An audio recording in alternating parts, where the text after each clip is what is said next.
So I'm going to talk about some DNS measurements that I did at the F rootserver in Palo Alto. Yes. Like this guy.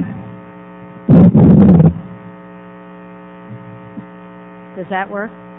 Is that better? Okay. These measurements were mostly done in January of 2001 when we were trying to collect data and sneak a measurement paper into SIGCOMM. We failed with that, but we still got some cool data. And so I'm going to tell you a little bit about DNS. You guys all know about DNS, but I've given this talk other places where they don't. We have 13 root servers, and the roots are now serving only the true top-level domains and inatter, a little bit of inatter, and edu. They used to serve ComNet and org, and were very busy then. Those have been separated out into separate servers.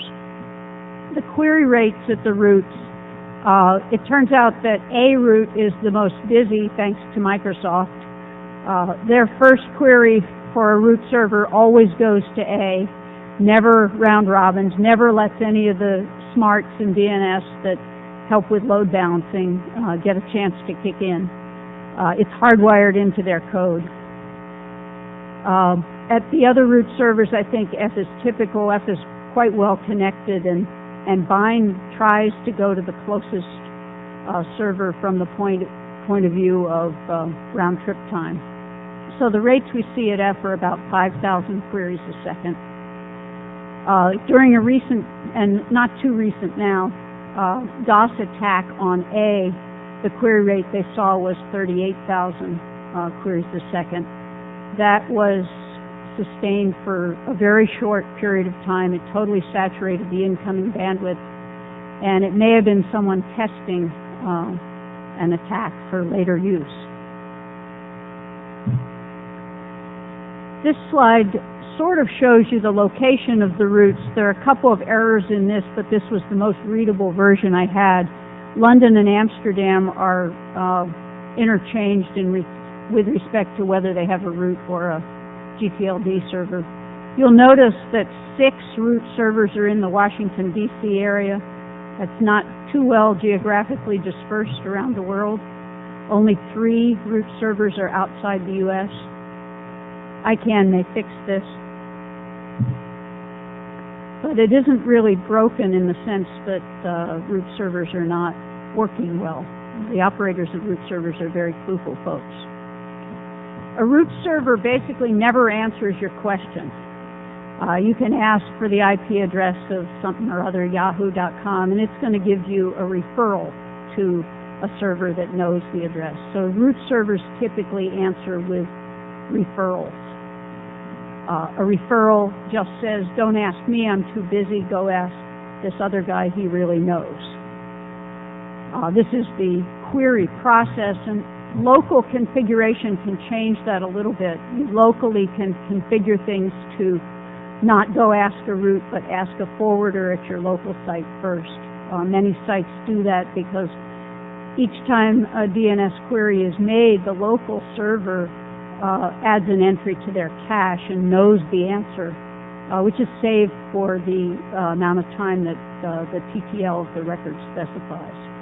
There's been a lot of talk lately of meddling with bind and making the TTLs very short and having bind interact with load balancing things, and these all kind of break things. Don't do that. The measurements that we did were at F. F is a pair of DEC alphas load balanced behind a Cisco router running Ceph for load balancing. Each is a dual processor machine, but they're running bind 8 code, which is single threaded. So one processor was for me to use for my measurements, and the other processor continued to answer queries and do the right stuff. We used netstat for a period of 2 weeks to get the query load, and we used TCP dump to gather traces, and then used a wonderful Perl script that Paul Vixie wrote that basically sorted all those queries into piles of bogus folks and labeled the bogus ones first. The TCP dump line that I used gathered 600 bytes of data, so I had the whole query, typically a 512 byte packet. This is the query rate, and what I've plotted here is one of the F roots on the top half and the other one on the bottom in negative values. So the load balancing clearly works. Those curves are pretty symmetric. You see some big spikes there, and those are times when I copied the data file from one root server to the other, so it became input for one and output for the other. The lines are also a little fuzzy, and what I've tried to plot here and doesn't show very well is the number of queries coming in and then the number of answers going back out to see if F was dropping any queries or to see exactly what was going on. We do see a difference in those two, but it's not because of F dropping queries. It's more because of someone asking for the host name associated with a net 10 address, for example, and something that's unanswerable. We saw about, let's see, it's 7% of the queries involving RFC 1918 space. This is the private address space that should never, questions about that should never leave your local network, and yet they're leaking out onto the internet. Those queries are normally filtered at the F root and the DNS never sees them, but Paul Vixie turned off his filters for my measurements so we could see exactly how bad they were. And you see about 4% of the queries arriving that just absolutely can't be answered because they're from a 1918 address, in which case there's no route back to them, or they're asking a question about a 1918 address for which there's no answer. We also saw some other kinds of errors. Source port 0 is illegal, and US West has a sysadmin who loves source port 0. So about 90% of the source port 0 things that I see are from either Quest or US West.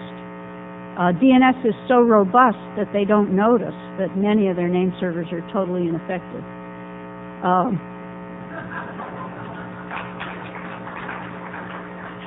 Windows, some implementations of Windows have a byte order problem where the DNS query header has an integer field, a 16-bit field, that tells how many queries are in the packet, and the only real possible value there is a 1.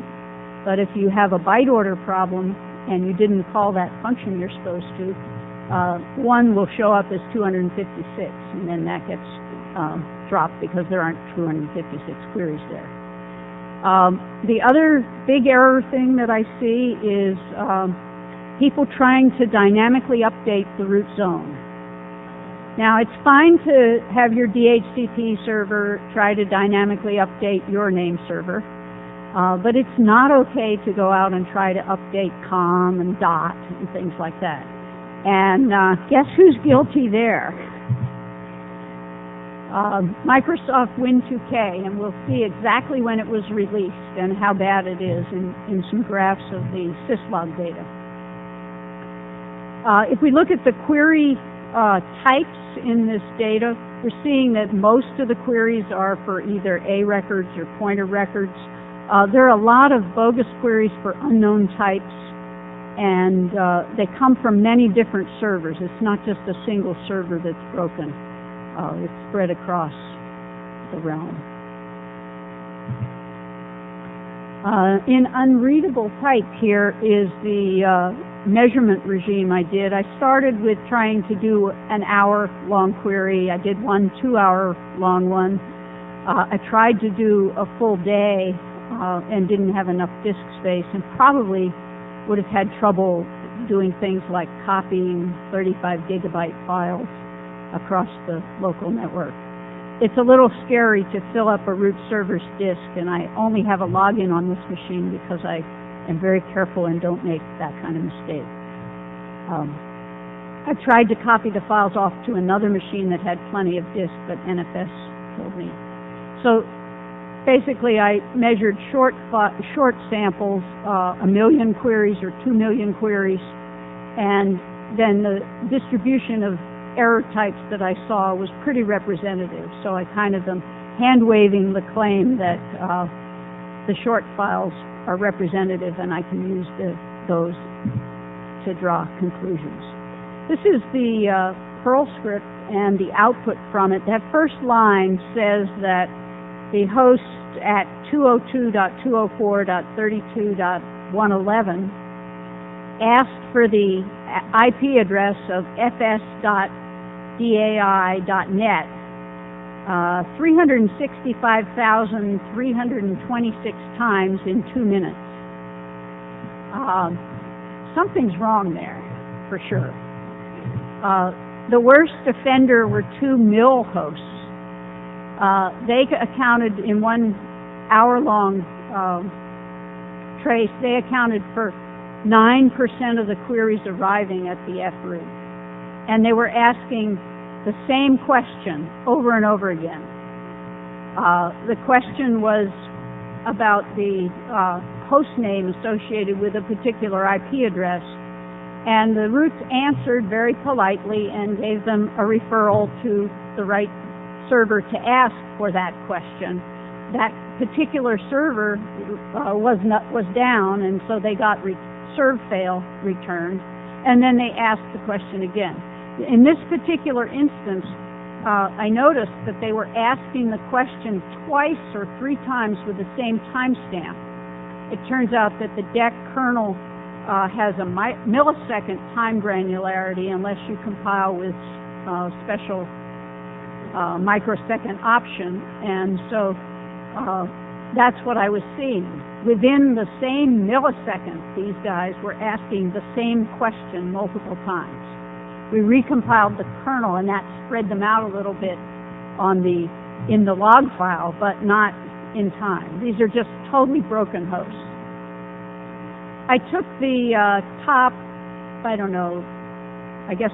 37 repeat offenders. These are name servers that always are asking the same bogus question over and over and over again. And I ran Nmap on them, and about a third of them were down, a third of them were Microsoft servers, and the others found 1 Solaris box, or 5 Solaris boxes and 1 IBM box. Who's doing all these repeat queries? If we look at the trace files, the 4-minute trace, within that 4 minutes, 62% of the queries are repeated. Same server asking same question. What happened to caching and TTLs? In a 2-hour sample, it's 85%. Now, maybe in 2 hours you might need to ask the same question again, but not in 4 minutes.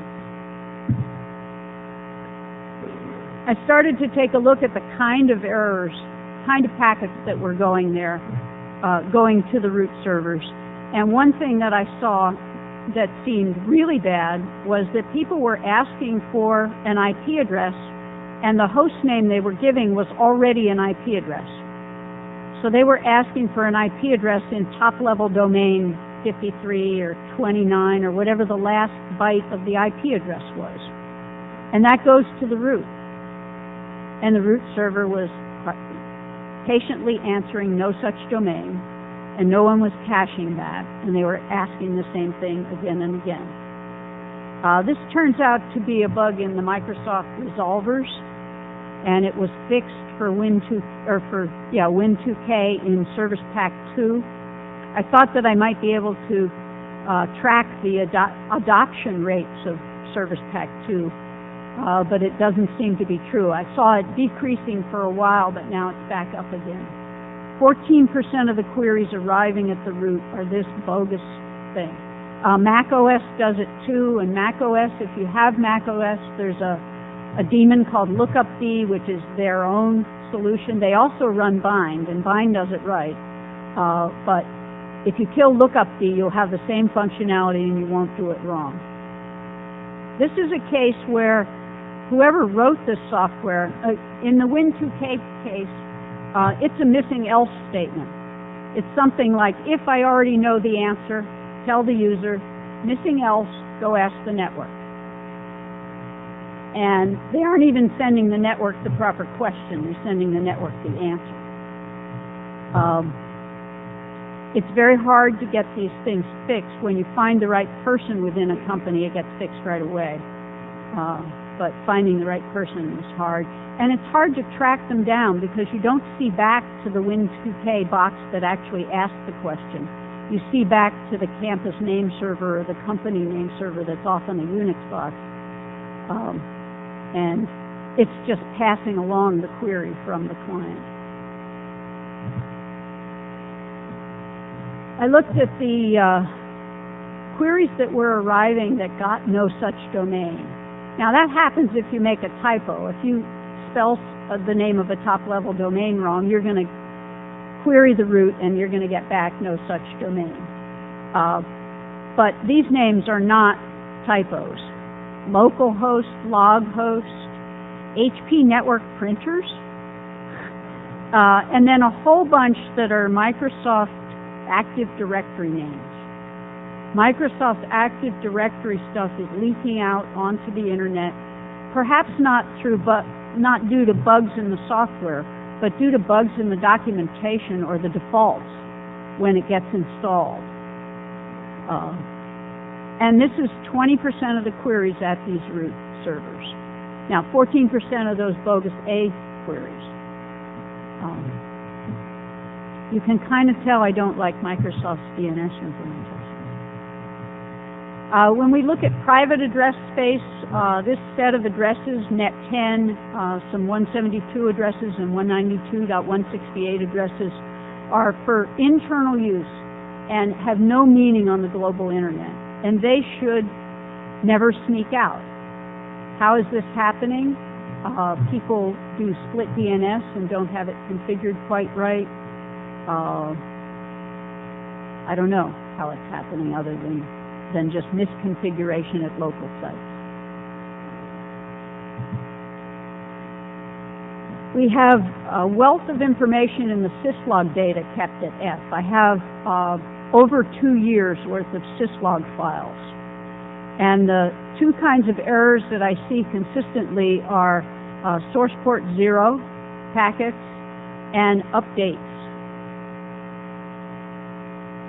It's fine to update your local zone. It's not so cool to try to update the root zone. This graph shows the counts of those packets. The top graph that's kind of wiggling around up here, and I guess the mouse shows, this is the source port 0. And then this bottom, more subtle graph is the dynamic updates applied to the root zone. So I would say it was about August of 2000 that Win2K got released. And it got, or no, maybe over here, May probably. By August it got adopted quite a bit. And you can see the level of update packets that are sent.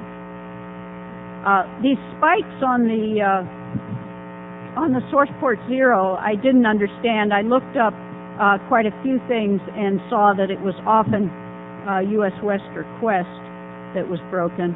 I haven't been able to find a sysadmin there to get it fixed. Then I looked in detail at a spike. This is April of 2001, and this is just a huge number relative to the background noise of that black line that's way down there at the bottom. This one turns out not to be an attack. I thought at first it was an attack, but it's not. You're probably familiar with the log files that say some sort of error message, and then they say last message repeated 2 times or 10 times or 30 times. In this particular time, this is April 23rd, we're seeing the last message repeated thousands of times. A dig to trying to find out who this host is fails, but it returns no such domain, but it does point to APNIC. Who is there shows a Hong Kong ISP, and Nemeth doesn't tell me what kind of system it was. But this kind of thing is probably responsible for those giant spikes in my data. And then the background level of source port 0 is just misconfiguration. Bind allows you to specify the source port so that you can filter with your firewall and know that it's your DNS server who's doing something. By default, Bind just uses a high-numbered port as the source port. Lots of people configure it to use port 53 as the source port. And sysadmin should never use 0, but some do. This table, which probably is unreadable, is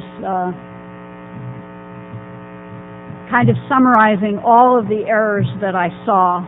A couple of columns to look at. Here is this bogus A queries that I think I've gotten fixed. So I should see that column decreasing. This is the bogus TLDs, and it's well above 20%. So this is a combination of these bogus A queries and Microsoft Active Directory names leaking out onto the internet. Now we talk about making the root servers faster, but when 25% of their load is just bogus things from broken clients, maybe we should fix the broken clients. This last column is documenting how often or what percentage of the queries were the same name server asking the same question more than once a minute, which seems to me like it shouldn't really happen if caching is working and TTLs are set to sensible values. And we see in longer traces it's 50%, and in shorter traces it's more like 25%. Down toward the bottom I have a couple of more recent values, March, July, September 11th, and November, and I did a measurement this morning. I thought from these numbers that I was seeing Service Pack 2 get installed and seeing the number of bogus A queries go down from the high 14s to 13.5 to 13. But today's data showed it back up at 14.8. So I don't have enough data to draw conclusions there. During the measurement period, there were two kinds of attacks on the F-root that I saw.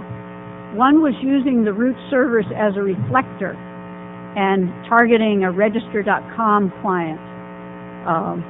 So the source address was forged, and they were just asking for the address of the root servers individually and doing it very often. The other one that I saw is more interesting, perhaps. This is someone just trolling for host names, I assume. They're asking for the reverse record, so they want a host name. The 54 is a parameter. I saw other instances where it was another value. The person doing this or writing the software didn't understand that IP addresses in pointer queries get reversed. And so they're changing the last byte of the IP address when probably they intended to change the first byte and be able to scan a particular network. These are randomly generated. This increased the query load quite a bit. There was a day when Microsoft broke their DNS totally, January 24th, I think it was. They had their DNS very robustly designed. They put all of their servers behind the same router on a single subnet, which DNS 101 tells you never to do. They had their TTL set to 2 hours, and so after 2 hours, they started, what happened is the router got misconfigured, and so it was blocking traffic to their servers. Traffic could not get through to their servers. As the TTL timed out in people's caches, they were coming to the root servers, and the Microsoft query load for just Microsoft names, not just Microsoft.com, but MSN and all the Microsoft properties, became 25% of the load at F during that time while their DNS was broken. So a single highly visible site can affect the infrastructure. I looked also on September 11th at CNN to see how they were affected and how they affected the routes. The query load was higher than normal for CNN.com, but nowhere near, not even 1%, not negligibly higher. So you could see that people were going from telephones which didn't work into New York City to trying to find out information on the net. But they had a robust DNS design and sensible TTLs. And their servers failed from load. They just melted down. Their pages were way too complicated and things. And it took them a couple of hours to recover, but DNS was never the culprit there or guilty. So in conclusion, we have lots of bogus queries out there. I guess the most disturbing are these bogus A queries, which is just a software error. It's very hard to get everything fixed. I can't find, if any of you know who is responsible for DNS at Microsoft on things like WinNT and Win95 and 98, I need some contact info there. I have the right person for Win2K, and hopefully the same bug did not appear in WinXP. Maybe it did. Maybe that's why it's going back up again. And I've gotten to the Mac people. Let's see. Negative caching could really help. And Microsoft, I think, in Win2K is the first implementation of negative caching. Microsoft also totally doesn't follow the rules. They do a query to the A root, and if it isn't answering within a second or so, they do parallel queries to all the others simultaneously. So if any of you would need a job in DNS, go work for Microsoft. Fix it. One of the things that surprised me, and I understand it, is the testing.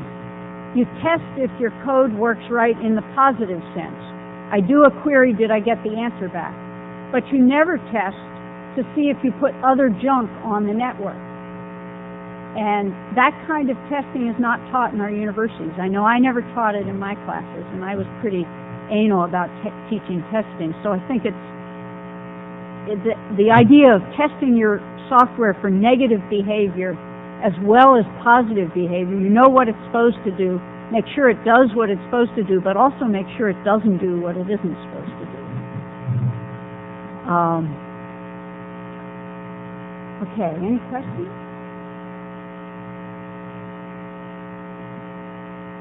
Did I finish in time? I have not so much a question as a clarification. So, Oops. So that everyone knows, Evie is a member of ISC's board of directors. She can have an account on F even if she fills the disk. I can have an account on F even if I fill the disk. I had a comment, not really a question, since everyone seems to be involved in this Microsoft love fest, which is that when I arrived at Akamai, I was told that I could have the job if I could solve the Gomez syndrome. The Gomez syndrome was that Gomez, who was at the time not a customer, although they are now, was coming to Akamai servers. People who wanted to get Gomez content were coming to Akamai servers, and people said, "You evil people are stealing the DNS." And so we actually get tens of millions of requests per day at the HTTP level against our servers that have nothing to do with Akamai customers. And after about a year, we trace this down to a Microsoft bug where they have cache corruption in how they store their DNS entries. But it's actually quite interesting, and we have this very innocuous weberrors.com that people get pointed to, so they don't say, "You evil people are stealing our DNS." But we've had great difficulty getting anyone to even acknowledge this as a problem that needs to be fixed, even though Microsoft is a customer. So we found this to be difficult. I used my IETF contacts to get to Microsoft engineers and got very good response on fixing the Win2K resolver problem. So I think if you can get to the right people, it does work.